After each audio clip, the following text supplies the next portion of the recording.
우리 옆 사람과 인사하실까요? 예수 안에서 사랑합니다.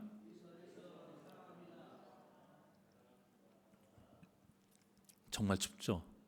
낮에도 영하 4도, 5도 이렇게 돼서 정말 건강 유의하시고 또 어르신들은 특히 넘어지지 않도록 더 조심하시면 너무 감사하겠습니다.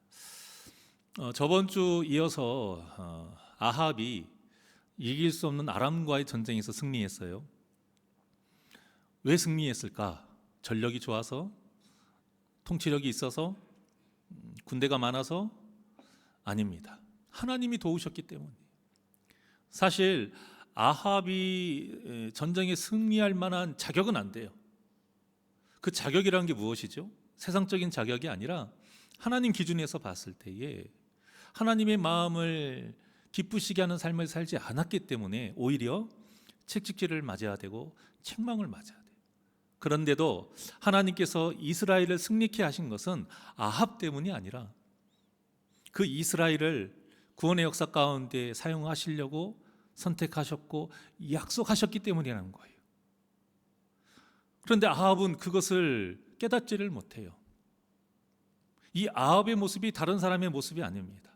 순간순간 우리가 믿음으로 바로 서지 아니하면 이 아합의 모습을 가질 수 있는 거예요.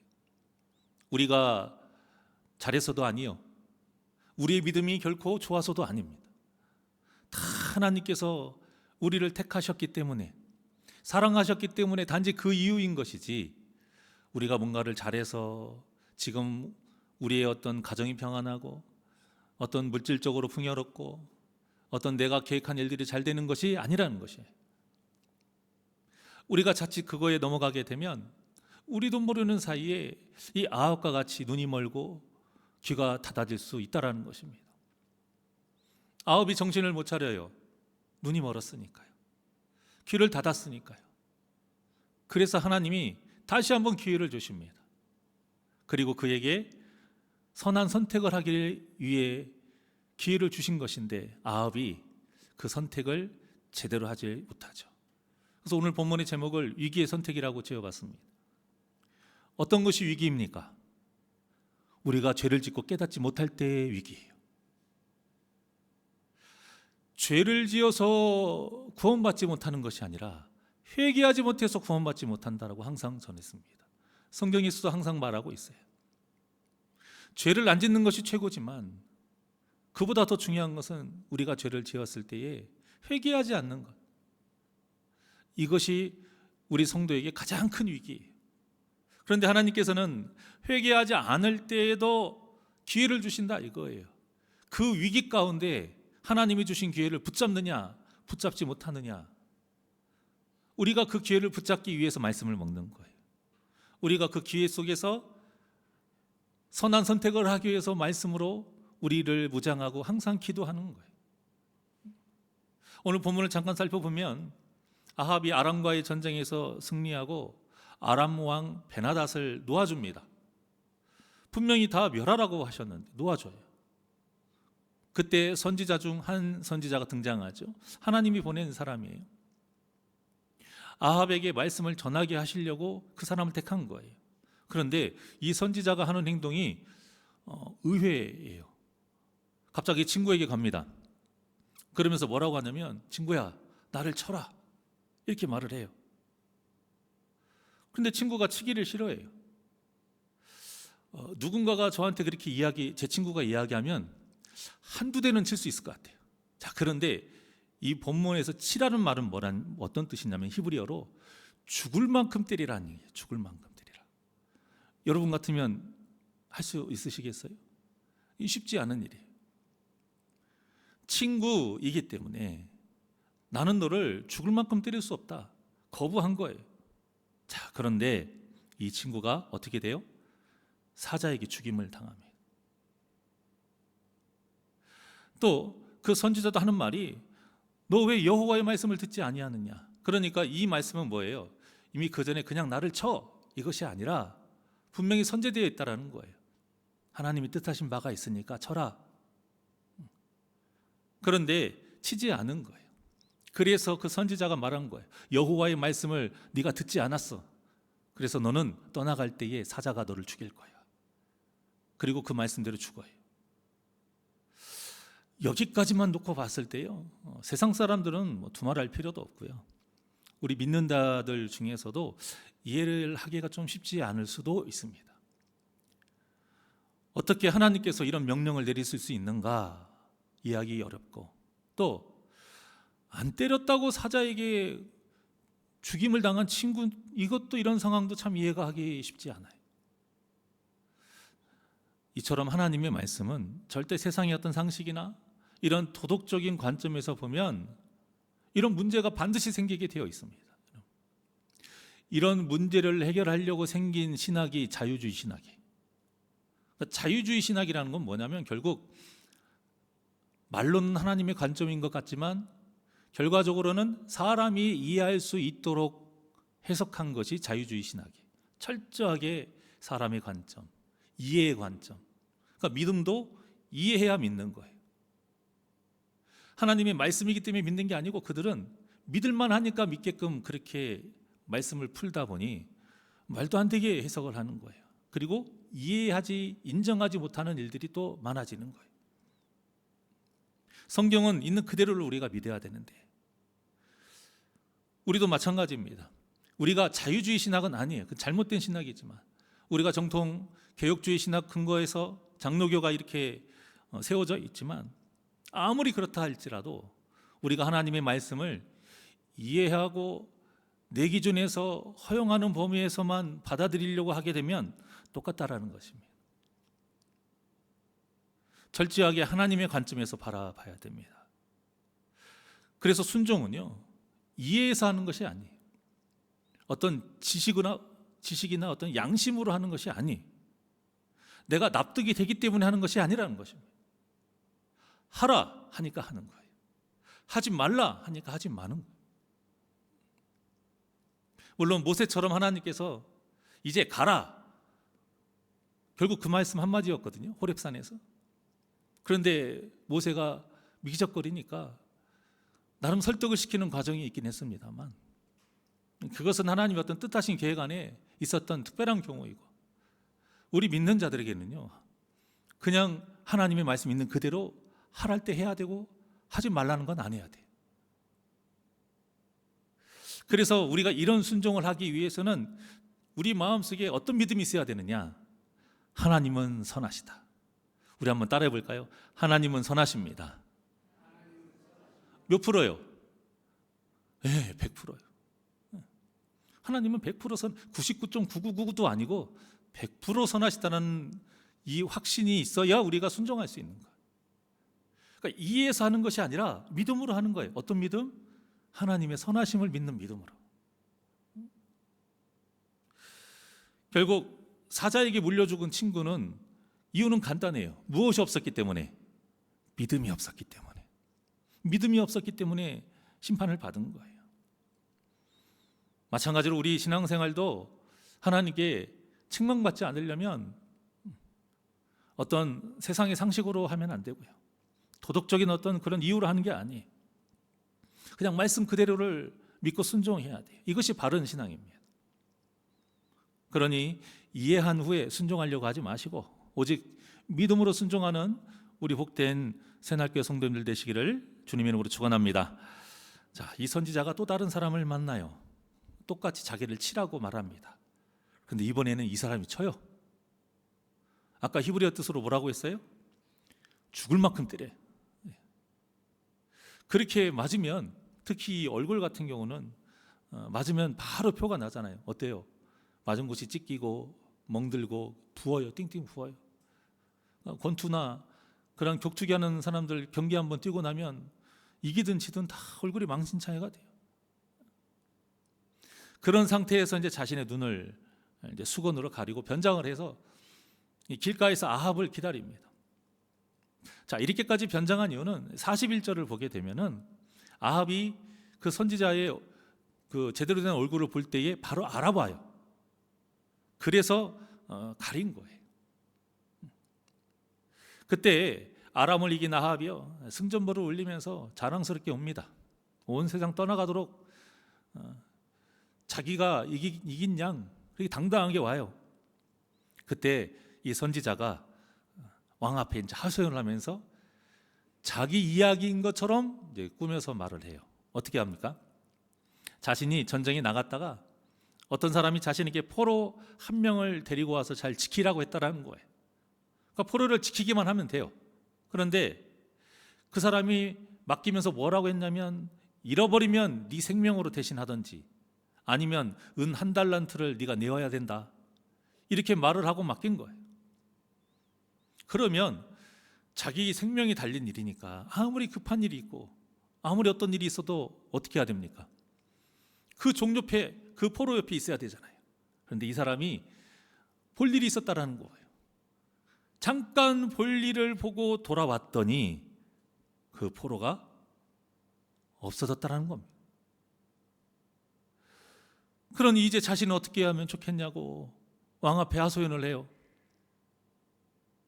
그러니까 아합이 뭐라고 해요? 당연히 네 책임이지. 너도 그걸 인정했으니까 네가 결정한 대로 너는 그대로 당해야 된다, 이렇게 말을 합니다. 그러면서 네가 진 약속, 네가 한 약속은 네가 책임져야 된다, 이렇게 말을 하면서 거기 있는 사람들이 다 듣게 말을 해요. 잘 아시겠지만 왕의 명령은 절대적입니다. 그 왕의 명령은 자기 자신에게도 절대적이에요. 한 입으로 두말할 수 없다라는 것이죠. 그런데 그때에 선지자가 말해요. 당신이 그런 사람이라고. 누구 같아요? 나단 같죠. 나단 선지자가 다윗에게 하는 말 같이 지금 그런 상황인 거예요.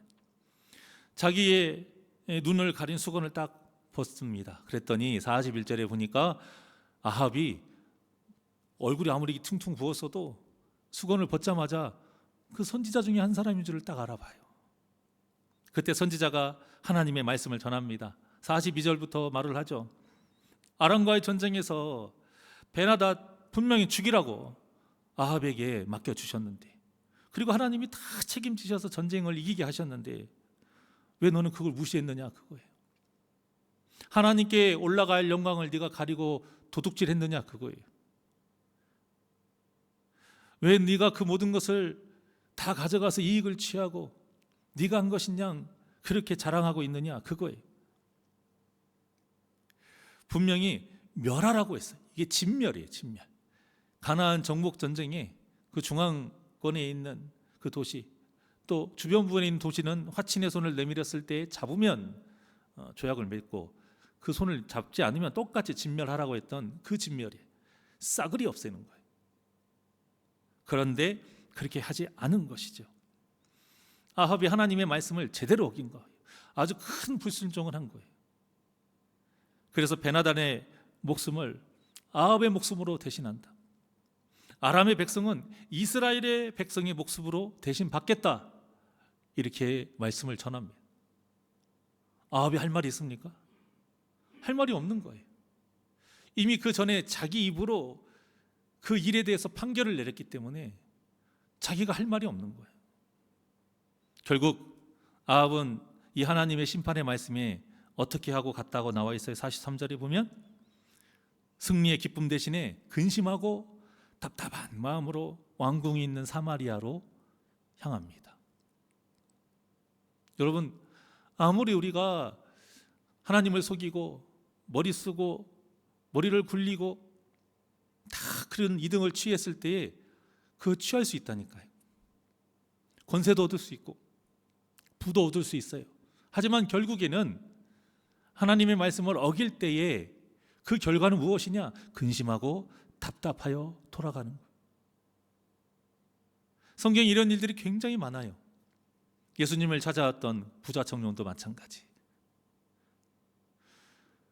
단순히 그 재물을 다 불쌍한 사람에게 나눠주라, 돈 때문이 아니라 결국 믿음이 없는 거예요. 하나님의 말씀대로 불순종하고 하나님의 뜻대로 살아가지 않을 때에 그 결과는 뭐예요? 근심하며 돌아갔더라, 이렇게 나와요.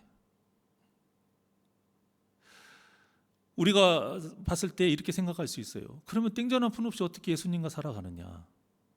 그래요. 땡전 한 푼 없이 예수님을 따라갈 수는 있지만 죽을 때까지 그 생각하겠습니까? 거기에서 우리가 벗어나면 안 돼. 벗어나질 못하는 거예요. 그보다 더 큰 것으로 채워주실 수 있는지, 있을 수도 있는 그 능력이 하나님이시고, 하나님이 못할 것이 뭐가 있으세요? 저 같은 경우는 이만큼 있다가 쑥 떨어졌다가 다시 올라오는 어떤 그런 삶을 살아온 것은 아니었습니다. 많이 부족한 상태에서 차근차근 쌓아주신 그런 삶을 살아왔어요. 그러니까 저는 이 하나님의 말씀이 너무 이해가 가요. 그 부자 청년의 그 낭망하고 돌아가는 그 모습이 참 안타까워요. 제 주위에도 많이 가졌다가 모든 걸 다 잃었다가 다시 또 하나님의 은혜를 얻게 되신 분도 많아요. 그런 분들은 이 부자 청년의 그 모습을 더 안타까워 하시더라고요. 자기 모습을 보는 것 같고. 그러면서 하시는 말씀이 그거예요.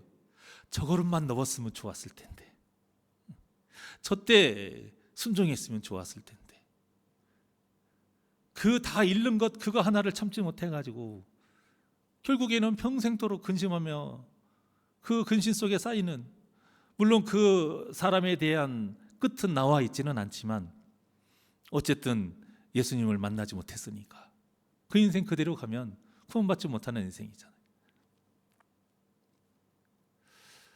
우리의 삶 속에 기쁨이 넘쳐나길 원하신다면 방법은 하나입니다. 하나님의 말씀에 순종하는 것. 아무리 어렵고 힘든 환경이 있다 할지라도 하나님 말씀에 순종하셔서 그 선한 선택, 거룩한 선택 가운데 여러분들의 삶이 기쁨이 충만히 넘치기를 주님의 이름으로 간절히 축원합니다. 결국 아합은 자신의 입으로 자신에 대한 판결을 내린 거예요. 하나님께서 이 모든 일을 계획하신 이유는요, 아합이 빠져나갈 수 없도록 덫을 놓으신 거예요. 마치 나단이 부자와 그 가난한 자의 새끼 염소 비유를 통해서 절대 그 부자 가만 내버려 두면 안 된다. 여호와 이름 맹세해서 두고 내가 맹세할 것이다. 그렇게까지 해서 다윗이 범한 죄에서 빠져나가지 못하도록 했던 그 상황하고 똑같아요. 그런데 왜 하나님께서 이렇게 하셨을까요? 우리가 이걸 좀 생각해 봐야 돼요. 그냥 하나님이 말씀하시면 되잖아요. 선지자에게 하나님이 이런 말씀 하셨습니다 하면 되잖아요. 아합은 좀 이해는 가요. 워낙 우상이 쩌들은 사람이니까 말귀를 못 알아들을 수 있다 생각하는데, 다윗 같은 경우는 워낙 하나님과 함께 했던 삶을 살았잖아요. 그러면 나단 선지자가 그냥 말을 해도 됐을 것인데 왜 굳이 이렇게 했을까? 사람이요, 죄에 빠지게 되면 아무리 다윗처럼 믿음이 좋았어도 귀가 닫혀요. 마음이 완악해지는 겁니다. 모세의 말을 튕겨낸 바로 왕만이 완악한 게 아니에요. 그때의 바로 왕이나 죄를 지었던 다윗의 마음이나 똑같은 거예요. 그래서 바로 왕의 완악한 마음은 10가지 재앙을 통해서 깨트려 버리신 것이고, 다윗의 완악한 마음은 비유를 통해서 깨트려 버리신 거예요. 성경에 보게 되면 그냥 하나님이 전하게 하시면 되는 것을, 이러한 번거로운 과정이 있어요. 굳이 왜 이렇게까지 하셔야 될까? 요나가 왜 굳이 물고기 뱃속에서 3일 동안 있어야 돼요? 그만큼 마음이 한번 완악해지면 깨지기가 어려운 거예요. 우리에도 마찬가지입니다. 우리가 아무리 지금까지 믿음이 좋았다 할지라도 그걸로 우리가 방심하면 안 됩니다. 내가 말씀을 많이 알고 또 한 말씀만 딱 들어도 목사님이 이런 말씀을 기승전결 어떻게 할지 이거 다 파악하시는 분들 많아요. 제가 일부러 그걸 비껴내려고 이렇게 할 수도 없어요. 어차피 말씀 안에는 그 메시지니까. 하지만 아무리 그런 걸 다 파악하고 안다 할지라도 사람이 죄에 빠져서 완악하게 되면 요만한 말씀도 제대로 들어가지 않아요, 마음에. 그럴 때 어떻게 하느냐? 하나님은 우리 저번 주일 전한 것처럼 우리를 절대 뭐하지 아니하시는 하나님, 포기하지 아니하시는 하나님. 포기하지 않기 때문에 이 모양 저 모양으로 우리를 깨닫게 하시는 거예요. 비록 이 잿덩어리 아합이지만 다시 한번 기회를 주신 거예요. 그래서 이런 비유를 할 수 있도록 선지자를 통해서 보내주신 것이고, 또 요나도 그런 물고기 뱃속에 그렇게 회개할 수 있는 시간을 일부러 딱 주신 것이고, 성경의 곳곳에 다 이런 이야기들이 많아요. 다윗도 나단 선지자를 통해서 그렇게 깨닫게 하시고, 우리에게도 그런 때가 있다라는 것입니다. 가장 첫 번째 뭐예요? 선지자가 대놓고 그냥 전하는 그때 바로 말씀인 것이죠. 여러분들이 성경을 읽거나 아니면 예배 시간에 강단에서 선포되는 말씀을 통해서 하나님께서 여러분들에게 직접적으로 깨달음을 주실 때가 있어요. 그때 여러분들에게 깨닫는 은혜가 있기를 원합니다. 물론 그때 마음이 아파요. 왜? 성령의 검이잖아요. 말씀이 우리를 뭐예요? 찔러고 쪼개요. 안 아플 수가 없어요. 그런데 이 말씀만으로 안 될 때 또 하나님이 그냥 놔두시느냐? 아니에요. 어떤 사람을 통해서 여러분들을 알게 하세요. 여러분과 똑같은 사람을 통해서 깨닫게 하실 수도 있고, 아니면 어떤 사람이 여러분들을 좀 힘들게 하고 아프게 해서 여러분들을 깨닫게 할 수도 있고, 아니면 여러분들의 어떤 환경을 통해서 여러분들을 깨닫게 할 수도 있는 거예요. 분명한 것은 그 과정이 절대 편안하지는 않다라는 거예요. 고통스러워요. 괴로워요. 그래서 하나님은 하나님께 무릎 꿇기를 원하시는 거예요. 하나님께 시선을 돌리기를 원하시는 거예요. 그래서 하나님이 이 들을 귀가 열린 상태가 됐을 때에 또 깨달음의 은혜를 주시는 것입니다.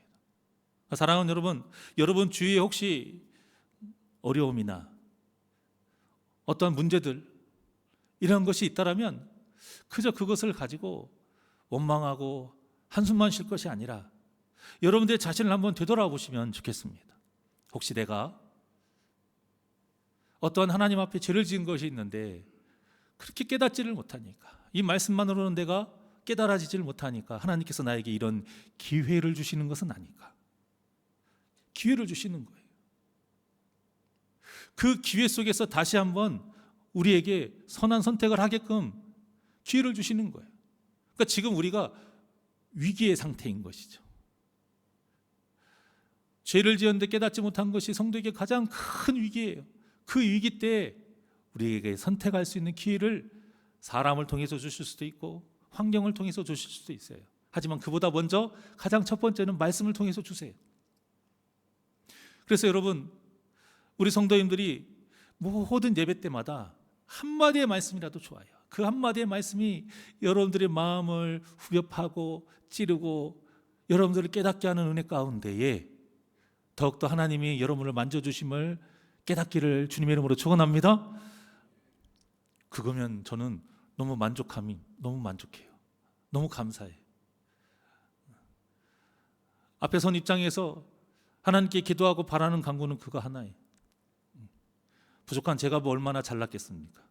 멋진 설교자, 멋진 목사 되는 것이 저는 목표가 아니고요. 저는 그냥 대언자일 뿐이에요. 부족한 입술이고 참 못난 사람이지만 저를 통해서 선포되는 말씀 중에 정말 한 글자라도 한마디라도 우리 성도님들 모두에게 하나님께서 만져주시는 은혜가 있기를 원합니다. 저는 그래서 여러분들이 그 말씀을 통해서 바로 깨닫고 더 하나님을 찾고 하나님과 가까워지기를 바라요. 제가 바라는 건 그거예요. 이 위기 가운데 하나님께서 기회를 주셔서 선택하게 할 때에 아합과 다윗의 차이가 있었어요. 다윗은 회개했어요. 그 자리에서 회개했어요. 물론 하나님께서 약속하신 그 심판은 받긴 받았지만 다시 회복됐고 다시 하나님께 귀하게 쓰임 받았어요. 근데 아합은 어떻게 됐습니까? 오늘 본문에 보니까 근심하고 답답한 마음으로 왕궁으로 돌아갑니다. 회개했습니까? 안 했습니까? 안 했어요. 그러니까 여러분, 우리가 말씀을 듣고 깨닫고 고개는 끄덕거릴 수도 있고, 아 그래 그렇게 하면 안 되지 라는 생각은 누구나 할 수 있어요. 하지만 그것이 회개는 아니에요. 그것은 회개가 아니에요. 이것만으로 회개한 거라고 사탄이 우리를 미혹시키는데 거기에 넘어가면 안 됩니다. 아합이 몰랐을까요? 알았기 때문에 내가 잘못했구나, 내가 하나님께 큰 죄를 지었구나, 하나님이 정말 나한테 엄청 화를 내시는구나, 알았다니까요. 그런데 거기까지였어요. 거기까지였기 때문에 이 삶이 어땠습니까? 근심하고 답답한 상태로 돌아가서 나중에는 비참한 죽음을 당합니다. 우리도 마찬가지예요. 회개는 행동적인 겁니다. 회개, 히브리어로 슈브라고 했잖아요. 그게 무슨 뜻이라고 그랬어요? 가던 길을 멈추고 다시 되돌아가다, 이거예요. 회개는 행동적인 것이 반드시 있어야 회개입니다. 그래서 우리가 그저 감동받고 그저 깨달아지고 이것만으로 회개했다라고 착각하면 안 된다는 거예요. 하나님께서 우리에게 그 위기 가운데 주시는 기회는 바로 회개하라는 것입니다. 그러니 모든 예배 때마다 우리가 가장 먼저 속죄제를 드려야 했던 것처럼 우리의 죄의 문제를 놓고 간절히 하나님 앞에 내어놓고 기도하며 심령이 가난한 상태로 항상 예배하며 하나님의 만지신 가운데 죄의 문제가 해결되는 복된 역사가 있기를 주님의 이름으로 축원합니다. 그래서 팔복 중에 가장 첫 번째가 뭐예요? 심령이 가난한 자가 복이 있다는 거예요. 심령이 가난하다는 것은 하나님 아니면 안 된다는 뜻이에요.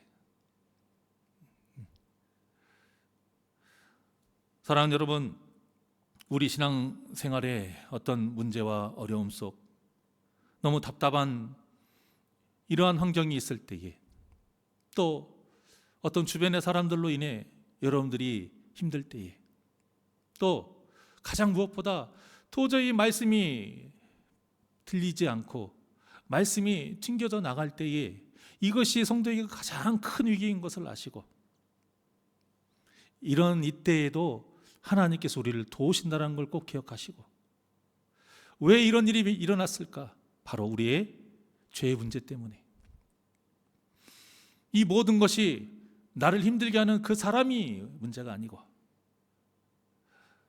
어려운 내 주위 환경이 원인이 아니고, 하나님 앞에 바로 서지 못한 내 자신이 문제라는 것을 항상 돌이켜보시고, 모든 문제의 해답을, 그 원인을 나에게서 찾고 하나님과의 관계를 통해서 그 해답을 찾으려고 하는 이 믿음의 몸부림 가운데에 여러분들의 주위에 있는 모든 문제가 해결이 되고, 무엇보다 여러분들의 인생이 하나님의 은혜로 기쁨이 넘쳐나는 복된 삶을 사시기를 주님의 이름으로 축원합니다. 하나님이 함께 하시면 되는 거예요. 모든 문제의 해답은 하나님께 있을 거예요. 모든 문제의 원인은 우리에게 있습니다. 그러니 이 구원의, 이 믿음의 공식을 우리가 정확하게 바라보고 절대 주저앉고 여러분 낭망하지 마십시오. 또 내가 어느 정도 깨달았다고 이걸로 만족하지 마십시오. 하나님이 원하시는 것은 그래도 주님과 동행하는 삶이요, 그래도 끝까지 하나님의 뜻대로 다시 돌아와서 하나님 품에 안기는 그 삶이요, 여러분들의 그 위기 가운데 모든 여러분들이 하는 선택이 성령 충만함으로 거룩한 선택, 선한 선택을 통해 여러분들의 앞으로의 삶이 더욱더 승리의 삶이 되고 하나님이 기뻐하시는 복된 삶을 사시기를 주님의 이름으로 간절히 축원합니다. 우리 주만 바라볼지라 하나님께 찬양드리겠습니다.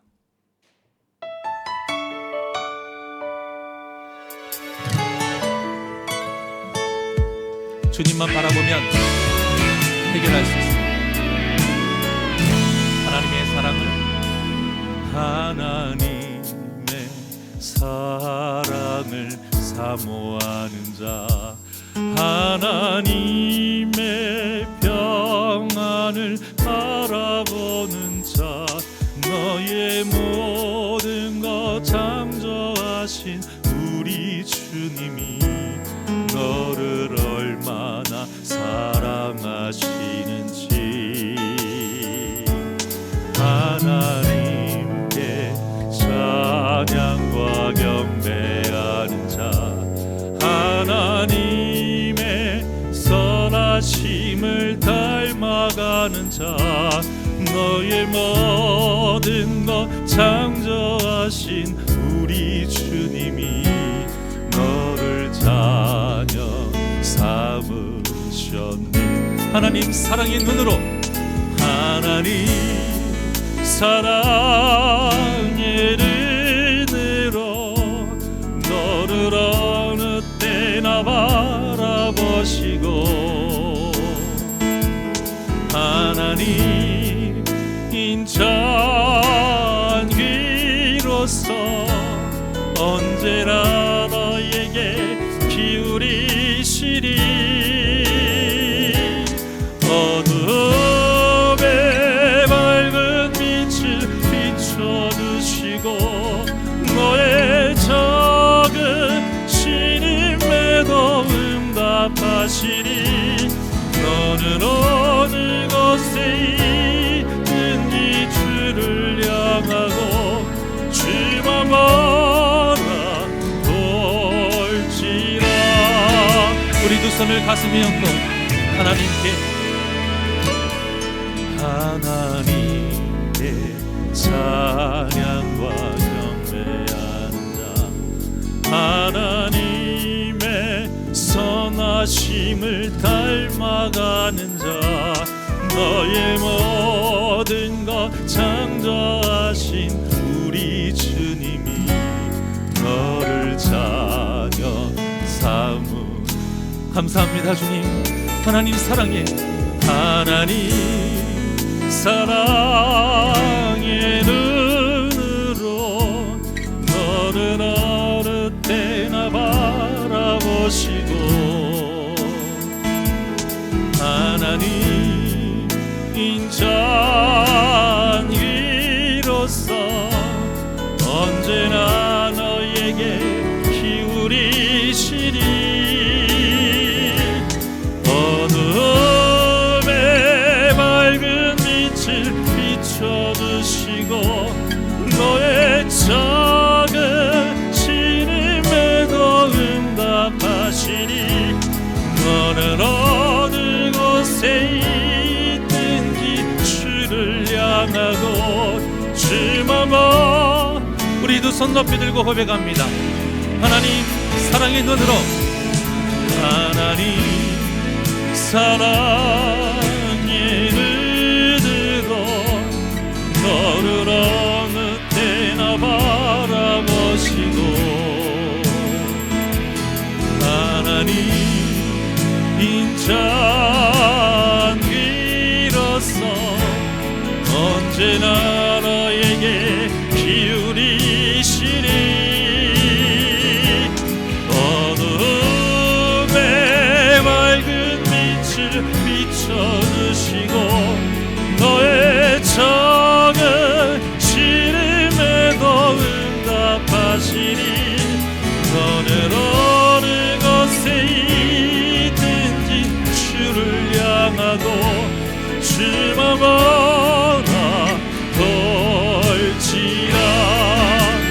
주만 바라볼지라.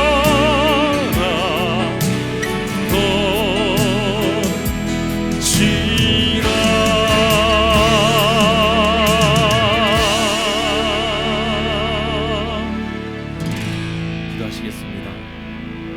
언제나 우리 곁에서 함께 하시는 하나님 아버지, 하나님은 언제나 우리의 신음소리를까지도 듣고자 또 들으시고 또 간구함을 들으시려고 항상 우리에게 집중하시는데, 우리가 욕심 때문에, 나의 어떤 쾌락 때문에 사탄에게 미혹되어서 자꾸만 귀가 닫히고 눈이 어두워져 하나님을 향하지 못하고, 그 죄를 지으며 깨닫지 못하여 마음도 완악해져 하나님의 말씀이 받아들이지 못하고 튕겨나가는 이런 위기 속에서 살아갈 때마다 그래도 포기하지 않으시는 하나님, 말씀으로 깨닫는 역사가 있게 하여 주시옵시고, 모든 환경 속에서 우리를 포기하지 아니하시고 일하시는 그 하나님의 사랑을, 그 은혜를 늘 기억하며 빨리 주님 앞에 그 모든 기회에 있을 때마다 거룩하게 붙잡고 다시 돌아와 회개하며 회복되는 역사가 있게 하여 주시옵소서. 세상의 어느 곳에 있든지 주님만을 바라보며 살아가길 원합니다.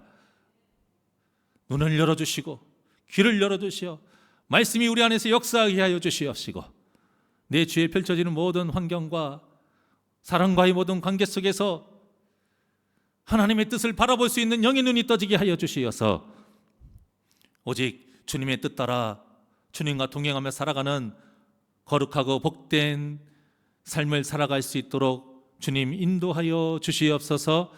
감사하며 예수님의 이름으로 기도하옵나이다. 아멘.